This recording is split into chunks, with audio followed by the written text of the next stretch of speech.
सभामुख महोदय, म आज नेपाल एयरलाइन्सको बारेमा केही कुरा संसदमा राख्न अनुमति चाहन्छु। सभामुख महोदय, नेपाल एयरलाइन्सलाई अहिले झन्डै 31 अरब रुपैयाँ नेपाल सरकारले लगानी गरेको देखिन्छ। यसलाई अहिले निगम 48 अरब भन्दा बढी घाटामा ऋणमा डुबेको छ। सभामुख महोदय, ऋणको साउको त कुरै छोडौँ, 4 वर्षदेखि ब्याज तिर्न सकेको छैन। वाइड बडी र न्यारो बडीको 34 अरब रुपैयाँको ब्याज अहिलेसम्म तिर्न सकेको छैन, जुन सञ्चय कोष र नागरिक लगानी कोषबाट लिएको छ। निगममा भएका 4 वटा जहाजमध्ये 2 वटा न्यारो बडी र 2 वटा वाइड बडी अहिले घाटामा छन्। सभामुख महोदय, निगमलाई आन्तरिक उडानका लागि 6 वटा चिनिया जहाज लिएको थियो। ती 6 वटा चिनिया जहाज Y12 र M16 तत्कालीन अवस्थामा झन्डै 8 अरब रुपैयाँमा लिएको जहाज अहिले लिलाममा राख्दा 38 करोडमा बिक्री हुन सकेका छैनन्। त्यसको ड्यामरेज चार्ज नै 1 अरब भन्दा बढी रुपैयाँ तिर्नुपर्ने देखिएको छ। सभामुख महोदय, एउटा ट्विन ओटर बिग्रिएर 10 वर्षदेखि थन्किएर ग्राउन्डेड भएर बसेको छ। निगममा 1200 कर्मचारीहरू स्थायी, आउटसोर्सिङबाट झन्डै 800 कर्मचारीहरू छन्। सभामुख महोदय, अहिले पनि भर्खरै वर्तमान पर्यटन मन्त्रीले 62 जना नयाँ कर्मचारीहरूलाई करार र ज्यालाजारीमा नियुक्ति गरेर राखिएको छ, जसको हाजिर गरेर कहाँ जाने, कहाँ आउने, के गर्ने थाहा छैन। हाजिर गरेर हिँडेपछि पुग्ने गरी नियुक्तिको व्यवस्था गरिएको छ। यी तथ्याङ्कका बावजुद पनि पर्यटन मन्त्री नयाँ प्लेन किन्नु पर्यो भनेर लाग्नु भएको छ। सभामुख महोदय, अब नेपाल एयरलाइन्सलाई कहाँ पुर्याउने हो, कुन अवस्थामा लाने हो, यो बारे सोच्नुपर्ने जरुरी भइसकेको छ। सभामुख महोदय, ट्विन ओटर क्यानाडाबाट 2-3 ट्विन ओटर किन्ने अहिले क्यानाडाबाट ल्याउने निर्णय गरिएको छ।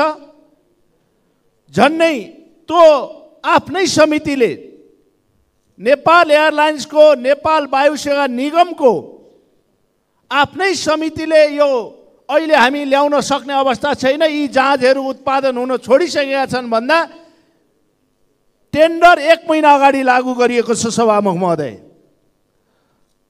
रिपोर्ट अनक्वालिफाइड भनेर समितिले भनिसकेको छ।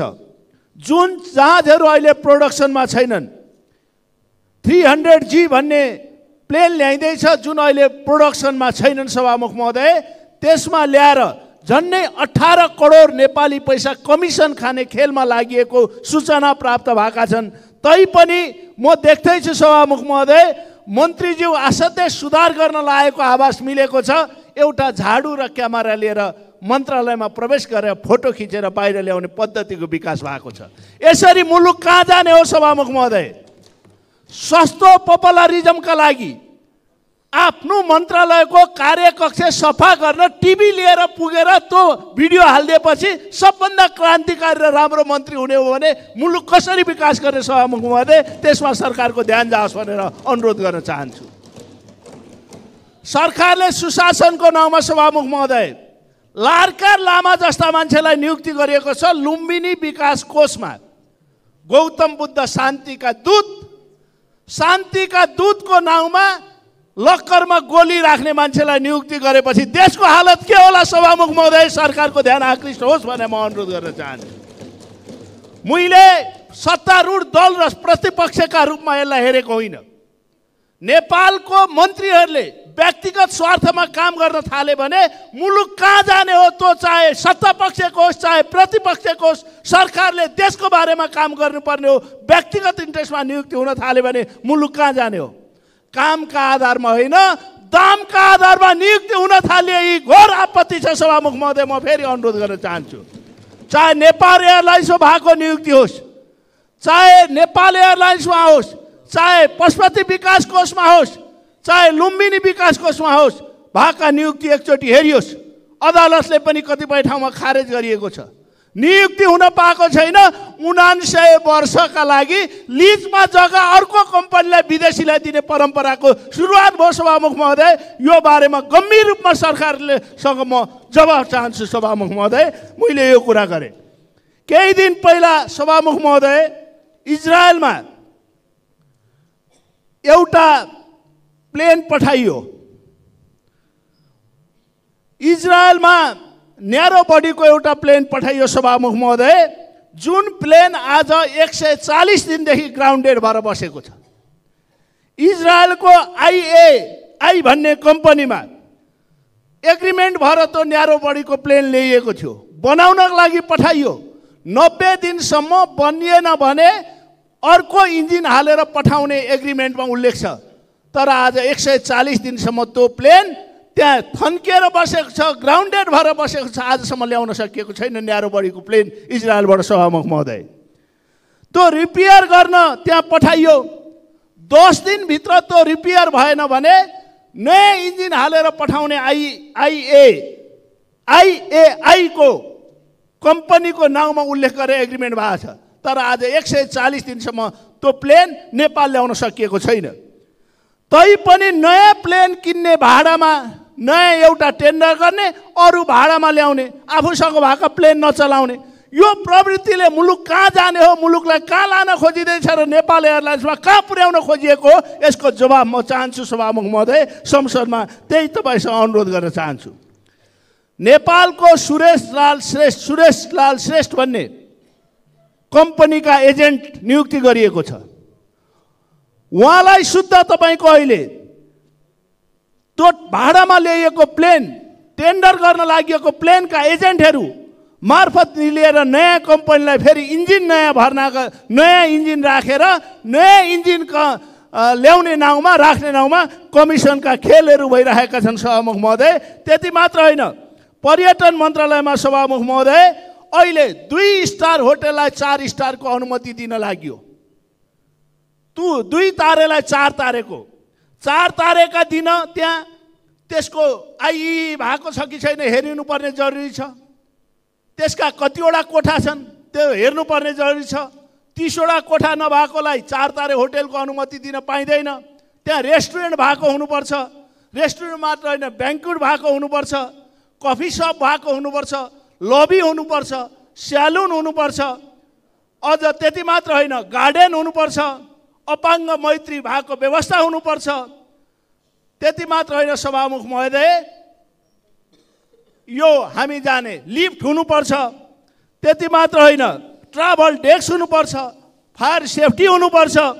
यी कुनै पनि मापदण्ड पुरा नगरिकन फेरि पनि दामका भरमा त्यस्ता होटलहरूलाई अनुमति 2 तारेलाई 4 तारे बनाउन अनुमति दिइराखिएको छ सभामुख महोदय। यो पनि आपत्तिजनक छ। यस बापत ती होटलहरूबाट अरू फ्यासिलिटी लिन पाइँदो रहेछ सभामुख महोदय। सदस्यको समय सकियो। धन्यवाद। माननीय सदस्य भीम प्रसाद आचार्य, समय 8 मिनट। सम्मान्य सभामुख महोदय, नेपाल नागरिक उड्डयन प्राधिकरणको 2080-9-20 को निर्णय सिराना हालेर 80-10-15 मन्त्री परिषदले पोखरा अन्तर्राष्ट्रिय विमानस्थल, गौतम बुद्ध अन्तर्राष्ट्रिय विमानस्थल र त्रिभुवन अन्तर्राष्ट्रिय विमानस्थल सञ्चालन गर्न प्राइभेट कम्पनीलाई जिम्मा लगाउने नियतले अध्ययन समिति गठन गरेको छ। यसमा सेकेन्ड इन्टरनेसनल एयरपोर्ट निजगढको निर्माणको कुरा पनि छ। पोखरा भैरवा विमानस्थल सञ्चालन गर्ने सरकारको नियत देखिएको छैन। रुट कारण बनाइएको छ, भारतले रुट दिएन भन्ने कारण बनाइएको छ।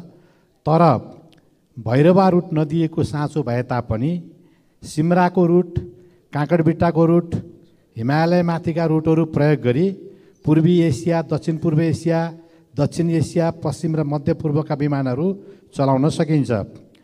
अझ Laos, Cambodia, Vietnam, Malaysia, Myanmar, Sri Lanka जस्तो 90% हाराहारी र सोभन्दा माथि बुद्धिस्टहरू भएको देशबाट, साथै चीन, Korea, Japan, Philippines, Indonesia, Bharat लगायत बुद्धिस्ट जनसङ्ख्या भएका देश तथा भारत, चीन जस्ता पर्यटनका करोडौँ जनता छिमेकमा जाने, पर्यटक भित्र्याउने जहाज चलाउन ती देशहरूसँग हवाई सम्झौता गर्न कुनै पहल नगरेको, सरकारले पहल गरेका छैन, यो त्यसै चल्दैन भनिरहेछ। यो निजीलाई दिए पनि सरकारले हवाई रुट सम्झौता नगरिकन प्लेन चलाउन पाइँदैन, निजीले त्यसै प्लेन चलाउने होइन। त्यसैले विमानस्थल सञ्चालनको लागि आवश्यक अध्यागमन भन्सार सुदृढीकरण नगरिएको, श्रम कार्यालय व्यवस्था नभएको र पर्यटन प्रवर्तनको कुनै कार्यालय स्थापना गरिएको छैन ती विमानस्थलहरूमा। त्यसै प्राइभेट कम्पनी आफैले हवाई सम्झौता गर्ने नभई जहाज ल्याउन सक्दैन, सरकारी पहल चाहिन्छ। त्यसैले विमानस्थलको सञ्चालनलाई रोकेर टिआईलाई प्राइभेटलाई दिने नियत यो निर्णयमा देखिन्छ।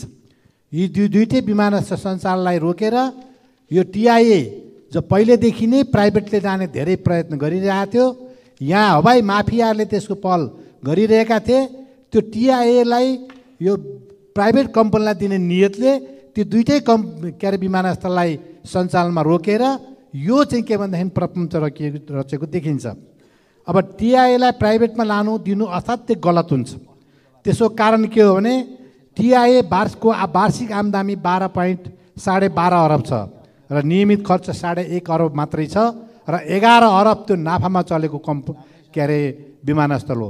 र त्यो 11 अरब कुनै प्राइभेट कम्पनीलाई दिनको लागि त्यो प्रपञ्च किन रचियो, त्यसको पछाडिको स्वार्थ के छ, यहाँ स्पष्ट हुनुपर्छ सभामुख महोदय। टिआईएको आम्दानीले दुर्गम क्षेत्रमा फाइदा नहुने विमानस्थलहरू चलाउँदा, मान्छेलाई सेवा दिने विमानस्थल चलाउँदा त्यसले खर्च गर्छ र त्यसको छुट्टै व्यवस्था सरकारले गर्नु पर्दैन, तर त्यसलाई प्राइभेटलाई दिएपछि त्यसको लागि फेरि छुट्टै सरकारले रकम व्यवस्था गर्नुपर्ने हुन्छ। ग्राउन्ड ह्यान्डलिङ, महँगो विमानस्थल सञ्चालन र महँगो फ्युलको कारण नेपालको अन्तर्राष्ट्रिय र आन्तरिक हवाई यात्रा विश्वकै महँगो मध्येमा पर्छ। त्यसमाथि सरकार लगाएको थप एयर टिकट भ्याटले यो झनै महँगोमा भएको छ, जसले पर्यटकहरूले नेपालको गन्तव्यलाई डाइभर्ट गरेर अन्यत्र पर्यटन गन्तव्य बनाउन थालेको स्थिति अहिले छ। यो नयाँ आउने पर्यटकहरूले महँगो हवाई यात्राको कारणले अन्तिम समयमा आएर आफ्नो पर्यटन गन्तव्य बदल्न थालेका छन्। यसले नेपालको पर्यटन उद्योगलाई नकारात्मक असर पर्न थालेको छ। फलस्वरूप चालु वर्षको लाखौँ नेपाल आउने चाहने पर्यटक अन्यत्र डाइभर्ट हुने अवस्था छ। त्यसले देशको अर्थतन्त्रमा चेन इफेक्ट पार्छ र यसले के गर्छ भने होटल सञ्चालन हुँदैन।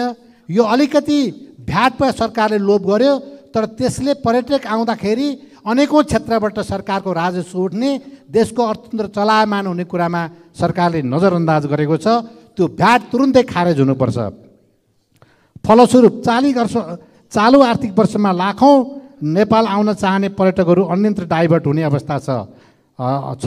सरकारले तुरुन्त एयर टिकटको भ्याट खारेज गर्नुपर्छ। थप टिआईएलाई प्राइभेटलाई दिँदा महँगो हुने र पर्यटन व्यवस्थामा गम्भीर नकारात्मक असर पर्छ। व्यवसायमा अन्तर्राष्ट्रिय विमानस्थल अन्तर्राष्ट्रिय सीमा पनि हो।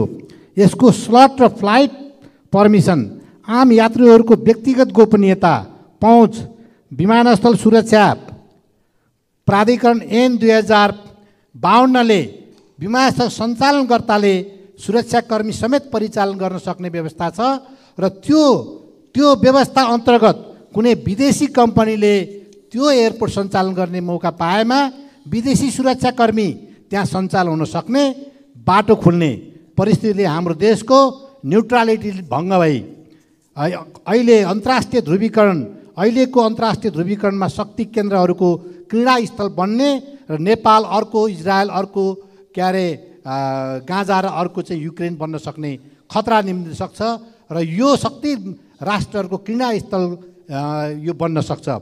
त्यो अत्यन्तै खतरनाक अवस्था हो। त्यो चिजलाई ध्यान नदिकन यो सरकारले यो कदम चाल्न खोजेको देखिन्छ। वित्तीय, प्राविधिक र व्यवस्थापकीय अवस्था र देशको भूराजनीतिक अवस्थाको ख्याल नगरी विज्ञहरू र राजनीतिक दलहरूसँग कुनै परामर्श नगरी नेपालको समग्र आकाशलाई नै कब्जा गर्ने रणनीतिक योजनामा आर्थिक लाभको कुत्सित लोभमा यो प्रस्ताव आएको देखिन्छ। डाक्टर बाबुराम भट्टराई प्रधानमन्त्री भएको बेलामा पनि आएको यस्तै प्रस्तावको सबै राजनीतिक दलहरू र सत्तारूढ दल समेतको व्यापक विरोध भएको हुनाले त्यो जनविरोधको कारणले त्यो फिर्ता भएको थियो। त्यस्तै त्यस पछाडि पनि पटक पटक यी प्रयत्नहरू भएका थिए, टिआईएललाई प्राइभेट कम्पनीलाई दिन प्रयत्नहरू भएका थिए, तर जनविरोध आउने डरले पटक पटक यो रोकिएका थिए। अहिले पोखरा र गौतम बुद्ध विमानस्थलको कभरेजमा त्यो खास्टो ओढेर सरकारले गोलमटोलमा 3-4 विमानस्थलको नाम राखेर त्यसलाई प्राइभेट कम्पनी पिपिपीमा दिने जुन खालको कुरा ल्याएको छ त्यो असाध्यै गम्भीर छ सभामुख महोदय। त्यो राष्ट्रघाती छ, त्यो जनघाती छ। त्यस कारणले गर्दाखेरि त्यो फिर्ता हुनुपर्छ। नेपालका हवाई माफियाहरूले सरकारका प्रधानमन्त्री मन्त्रीलाई प्रभाव पारी पटक पटक यस्तो प्रस्ताव ल्याउन खोजेकै थिए। हाल यो प्रस्ताव पोखरा र भैरवा विमानस्थलको सञ्चालन र निजगढ विमानस्थलको निर्माणको खास्टो ओढेर आएको र सबै सेटिङमा अध्ययन समिति बनेको देखिएको छ, त्यो चर्चा छ। यस्तो निर्णय निजगढ विमानस्थललाई होलमा राख्न र पोखरा भैरवा विमानस्थल चल्न नदिने यो चाहिँ यसमा नियत देखिन्छ। यो निजगढ लिने तर होलमा राख्ने नबनाउने यसमा नियत देखिन्छ। र टिआईएको नाफा कुम्ल्याएर माफियाहरूले भागभण्डा लगाउँछन्, देशको आकाश अर्काको कब्जामा जान्छ, राष्ट्रिय सुरक्षामा खतरा हुन्छ, देश द्वन्द्वमा फस्न सक्छ, देशको पर्यटन व्यवस्था ध्वस्त हुन्छ, निश्चित दलालहरूले देश चुसेर भागभण्डा लगाउँछन्। अन्त यो निर्णय असल नियतले भएको होइन, विकास विरोधी राष्ट्रघाती छ। त्यसैले यो निर्णय तुरुन्त फिर्ता होस् भन्ने म माग गर्दछु। धन्यवाद।